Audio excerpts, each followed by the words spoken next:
tamin'ny fiangonana voalohany io ilay ho fiangonana farany. De ny fiangonana tamin'ny andron'ny apôstôly moa le fiangonana voalohany io.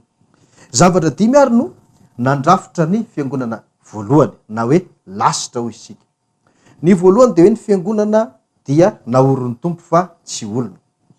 Mety tsy hamaky ny tenin'Andriamanitra mikasika an'izay intsony tsika satria efa vita tany aloha zany fa manjary lasa famerenana be. De ny faharoa de hoe naorina tamin'ny fanorenan'ny apôstôly sy ny mpaminany. Ny fahatelo manana ny fahefan'ny lanitra le fiangonana io. Ny fahaefatra miaina sy manaraka ny fahamarinana tsy misy kilema na ny fampianarana tsy misy kilema. Ary ny fahadimy farany dia manana ny herin'ny fanahy masina. Ireo no fototra dimy nandrafitra ny fiangonana voalohany izay tokony ho fototra dimy ihany koa handrafitra ny fiangonana farany. Ka zay mafeno an'ireo fepetra dimy ireo ary no holazaina tsy ampisalasalana eto fa tena le fiangonana farany. Fa raha misy kosa no tsy feno na de ray ihany arany tsy ao mbola tsy izy. Ka ny fiangonana misy anao zany na hoe fiangonana tarihanao ihany koa raha ohatra ka mpitarika fivavahana ianao, jereo hoe feno ireo zavatra dimy ireo sa tsy feno. Sao de sanatria tsy ampy na indrindra sao de sanatria tsisy na iray ary am'ireo dimy ireo. Ka raha sanatria zany hoe tsisy na iray ary na hoe misy ihany fa tsy ampy de mbola samy manaiky amin'ny fitiavana sy amin'ny fanetretena hoe aika ny atsika tsy fiangonana farany. De rehefa toranao zay zany hoe etsy le fiangonana farany, miazaka za makany raha teo hovonjena sy teo arovana amin'ny fahatezerana farany. Eny ary, nefa nolazaiko taminao moa de hoe izaho manokana de efa nambaran' Jesosy tamiko sy efa nasehoan' Jesosy tamiko lay fiangonana farany. Ary za zany am'izao tsika miteny zao efa mahalala fa araky nambarako teto moa de hoe sarotra be amiko ny tonga de teny ry le izy na iry le izy fa niainga tamin'ny fandalinana sy ny fanaporofona ara-baiboly aloha no nijerevantsika de avy eo ampitaitsika amin'ireo fanaporofonareo fotsiny lay fiangonana olazaiko eto de hoe tena izy sa tsy izy. Le zavatra voalazan'ny baiboly ary raha tao amin'ny filazantsara ny Matio no nijerevantsika le hoe naorin'ny tompo fa tsy olona de Jesosy mihitsy no niteny tamin'ny Petera fa hanorina fiangonana. Ary Petera no hampanataterahany an'izany. Petera mantsy ilay vato zay iorenan'ny fiangonana araka ny tenin' Jesosy. Zany hoe tahaka an'izay koa lay fiangonana farany. Misy olona nitenenan' Jesosy mivantana ka nilazany fa hanorina fiangonana. Fantatro zany olona zany ary ny masoko no nahita, ny sofiko no nandre ny teny ny fanaovan'i Jesosy Kristy taminy. Zany hoe io lehilahy io zany satria lehilahy aloha le izy aleo tonga de tsorina ny marina. Zany hoe raha ohatra zany ka fiangonana ka tariam-behivavy aloha le ao aminao de efa mihitsana zay le aindisy anankiray de fanetretena ho anao aneke hoe tsy izy tsika ry zareo andao hitady an'le tena izy. Zay ny toe-tsaina tiako ao anatintsika rehetrarehetra. Ka io lehilahy io zany zay tena hoe niresahan' Jesosy mihitsy de hoe hanao fiangonana ary nomeny baiko, tena nomeny baiko hanangana fiangonana. Zany lehilahy zany. Raha izay, faharoa, aza mbola maika aloha ianao hoe iza le lehilahy, aiza le fiangonana, fa ho tanysaiko daholo aloha ireo zavatra dimy de rehefa avy eo holazaiko aminao akapoka ray fotsiny hoe ranona le izy rery le izy na irery le izy. Ny faharoa de hoe naorina tamin'ny fanorenan'ny apôstôly sy ny mpaminany. Le mpaminany aloha zany tsy resantsika satria efa fantatra fa misy mpaminany tao amin'le fiangonana ary zay koa vavolombelona nahita an'izany zavatra zany. Ny zavatra anankiray resahana zao de ohatra hoe tamin'ny fotoan'andro anankiray izay nanaovana fotoam-pivavahana rehefa nomeny Jesosy Kristy le baiko ho an'io lehilahy io de nanomboka nanao fotoam-pivavahana izy de iny fotoam-pivavahana voalohany iny no fiorenany ilay fiangonana tamin'izany fotoana zany. Baiko ny Jesosy Kristy io de tao anatin'ny fotoam-pivavahana io nisy mpaminany tao. De be ny afatra ny lazainy satria zay moa natao hoe mpaminany olona ampitondrain'Andriamanitra ny teniny na afatra avy amin'Andriamanitra ampitaina ho an'ny olona. Ny zava-mahagaga anankiray fotsiny resahako aminao ny asan'izay mpaminany zay tamin'izany de zao. Nisy vehivavy anankiray be voka be, asa na embolana io na mahery tam'izany fotoana zany. Tam'izany moa mbola tsy de nalaza ny ekografia, mbola tsy de nalaza ny fitarafana isan-karazany.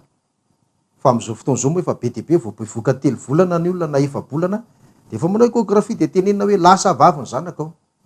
Fa tam'izany mbola tsisy ny ekografia. De zao io vehivavy io de nitenen'le mpaminany hoe lanja zao kibonao ka mifalianao raha lany ny irinao. Tena ka le vehivavy asa 3 volana taty arina na 2 volana, inona tokoa lany zanany.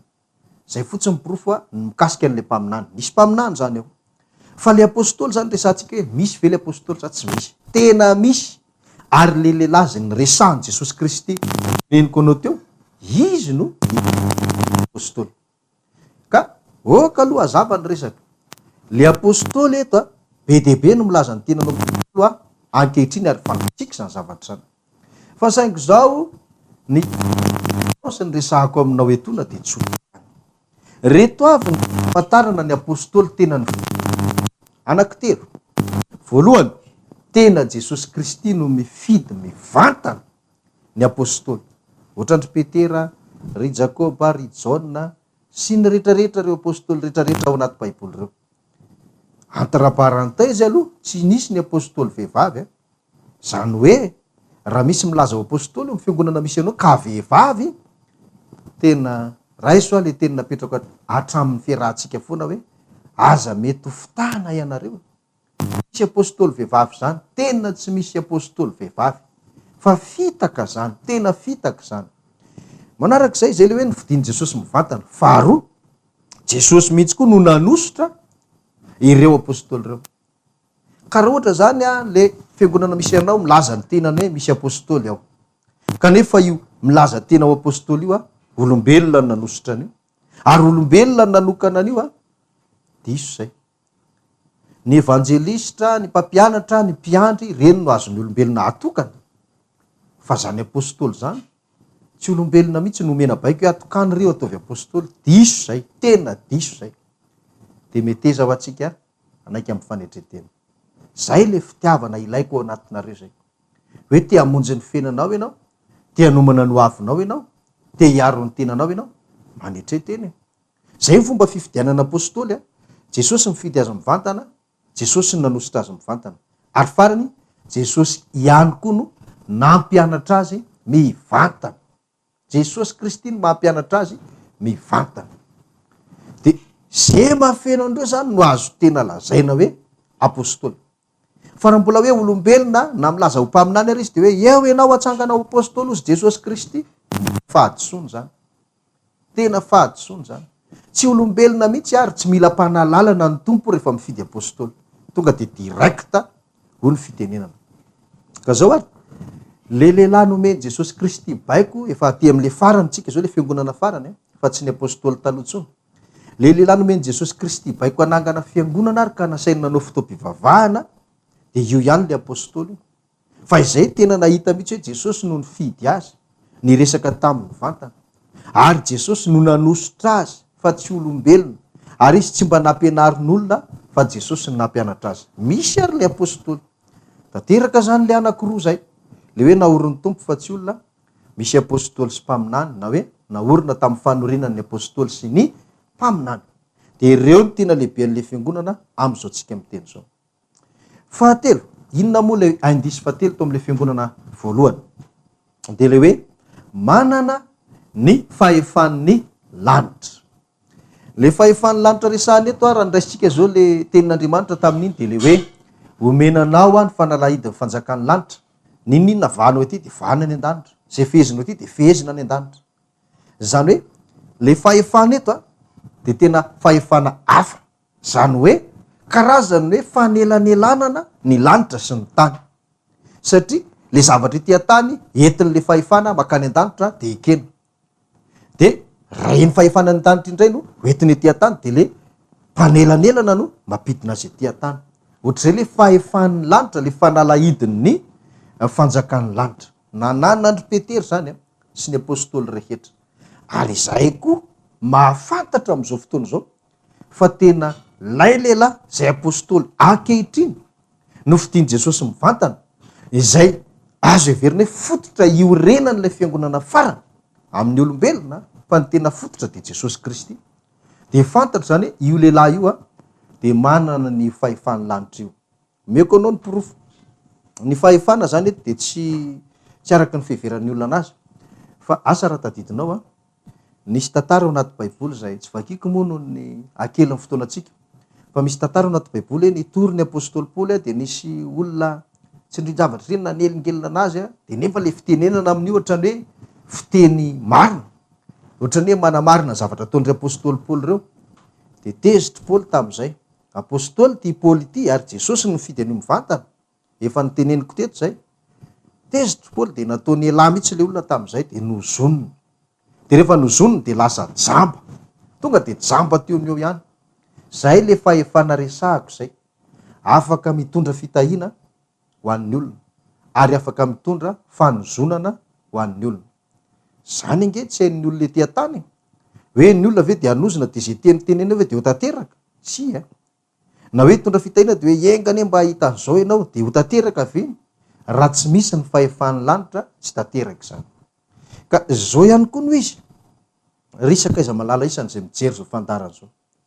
Io lehilahy ankehitriny io de zao ny teny nataon'i Jesosy taminy. Tena izay ho nahita, izahay nandre. Vavolombelona. Zay le niresahako anao, za nge efa nampisehoan'i Jesosy anio. Za zany efa nahalalatra amin'ny ela fa ianao mbola tsy malala de ampahafantariko ianao zao. Fa io lehilahy zay nividian'i Jesosy manokana io sy nosorany manokana io de zao ny tenin'i Jesosy tamin'io. Na iza ho tahinao dia ho voatato koa. Ary na iza ho zoninao de ho voaozona tokoa. Inona moa manalavitra an'izany? Inona moa mampifanalavitra an'izany le an'ny apôstôly Paoly teo? Sy le andry Petera le hoe omeko anao fanalahidiny ny fanjakan'ny lanitra? Tsisy. Fa de nomena fahefana ary zany lehilahy zany ankehitriny. Raha mita olona izy de tena ho voata le olona. Raha manozona olona izy de tena ho voaozona le olona. Ary zay tena vavolombelona. Afaka manambara sy manapirofo fa tena nisy avokoa zany. Nisy ny nahazo ny rehefa nitenen'ny vavany. Nisy nahazo ny fanozonana rehefa nitenen'ny vavany. Tena izay vavolombelona zany. Vavolombelona zany ary zany lehilahy zany ary no efa nivavaka. Tena tadidio kely ny titena.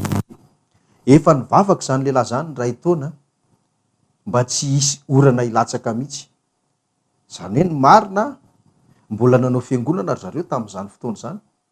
De le fiangonana mbola tsy nitafo. Ny fahavaritra nefa efa antombotra ary efa mandona ny orana. Efa nisy orana anankiray nilatsaka ary tamin'izay raha tsy diso ny fitadidiako. De nivavaka ty lehilahy ty tamin'izany. Nivavaka nangataka tamin'Andriamanitra mba tsy hilatsaka aloha ny orana raha tsy voatafo le fiangonana. Asa na teo amin'ny ray volana sy tapany teo eo no nikarakarana sy nanomanana le tafom-piangonana zareo tamin'izany. Fa voatafo fotsiny le fiangonana androany ny ampitson'iny avy le orana. Tena vavolombelona ny amin'izany zahay. Tsy zay ihany fa mbola betsaka, tena mbola betsaka fa tsy afaka hitantara be dehibe zahay. Fa ny teny tokana fotsiny de hoe vavolombelona ny amin'izany zay risakaiza tiana isany. Zany hoe efa tena misy le fiangonana am'izao tsika miteny zao. Fa manapirofo aloha hoe tena iray tamin'ireo apôstôly marina. Raha tanteraka zay zavatra telo, inona indray le fahaefatra? Ny fahaefatra de hoe manana ny fampianarana tsy misy kilema. Na ny hoe fahamarinana tsy misy kilema.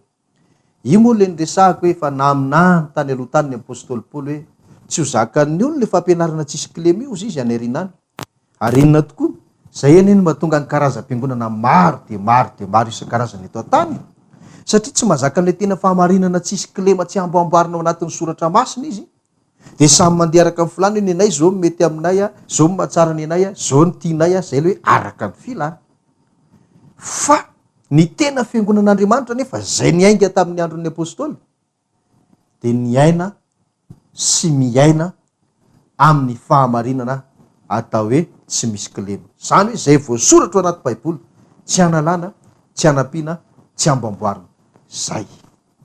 Ka le fiangonana am'izao ihany koa sy ilay lehilahy zay nofidian'ny tompo mitondra ny fiangonana ankehitriny io. Zay koa vavolombelona manamarina fa tena Jesosy no nampianatra azy. Tena Jesosy no mampianatra azy mivantana. Tena mivantana ary zany lehilahy zany tsy nakany amin'ny ekôly biblika tahaka andry Petera. Tsy nandalo am'izany atao hoe collège pastoral tahaka andry Petera. Tsy nandalo am'izany hoe fianarana teolojia tahaka andry Petera. Petera nefa anarato ny asany. Tsy manana diplôma akory zany lehilahy zany. Kanefa dia nifidiany Jesosy ary nampianariny tonga alohan'ny fiangonana. Ohatran'izany koa lay olona am'izao fotoana izao. Tanteraka ihany koa le fahaefatra. Ny fahadimy farany dia zao, manana ny herin'ny fanahy-masina. Io angamba tsy resahana be dia be fa dia hoe tena misy. Ary mipirofo ny resahako aminao.